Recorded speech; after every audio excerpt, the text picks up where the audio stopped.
All right, welcome to 4.2.320 cellular respiration. By the end of this lesson, you will be able to list the steps of the Krebs cycle and identify its products.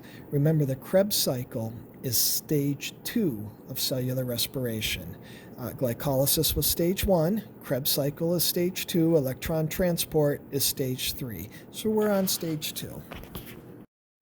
Recall that glycolysis produces two molecules of pyruvate or pyruvic acid. These molecules enter the matrix of the mitochondria where they start the Krebs cycle. The reactions that occur next are shown in this figure. Now remember, the matrix is the innermost part of the mitochondria inside the inner membrane, and that's where the Krebs cycle takes place, is inside the matrix, which is inside that inner membrane. The Krebs cycle starts with pyruvic acid from glycolysis. Each small circle in this diagram represents one carbon atom. For example, citric acid is a 6-carbon molecule, and you can see 6 of those circles, and OAA is a 4-carbon molecule. Follow what happens to the carbon atoms as the cycle proceeds. In one turn through the cycle, how many molecules are produced of ATP? How many molecules of NADH and FADH2 are produced? Before the Krebs cycle begins, pyruvic acid, which has 3 carbon atoms, is split apart and combined with an enzyme known as CoA, which is short for coenzyme A, which stands for coenzyme A, I guess.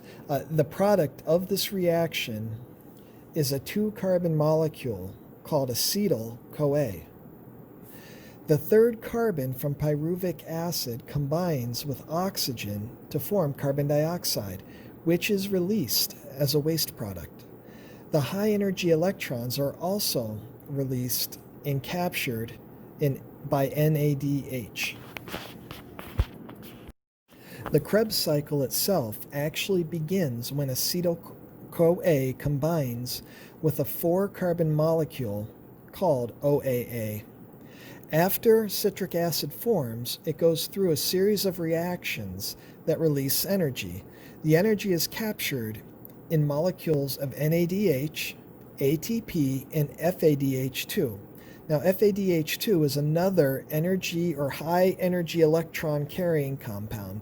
So both NADH and FADH2 carry high energy electrons, or taxi them, from the matrix of the mitochondria to the inner membrane where the electron transport chain will occur.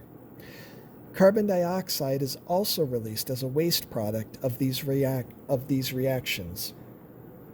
The final step of the Krebs cycle regenerates OAA, the molecule that actually began the Krebs cycle. This molecule is needed for the next turn through the cycle. It takes 2 turns through the Krebs cycle in order to break down one glucose molecule, or basically 2 turns, one for each pyruvic acid molecule, to split or to break down an entire glucose molecule.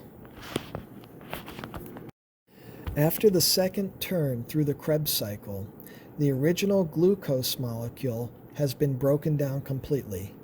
All 6 of the carbon atoms that made up that original glucose molecule, all 6 of them have been combined with oxygen to form carbon dioxide. The energy from its chemical bonds has been stored in a total of 16 energy-carrying molecules.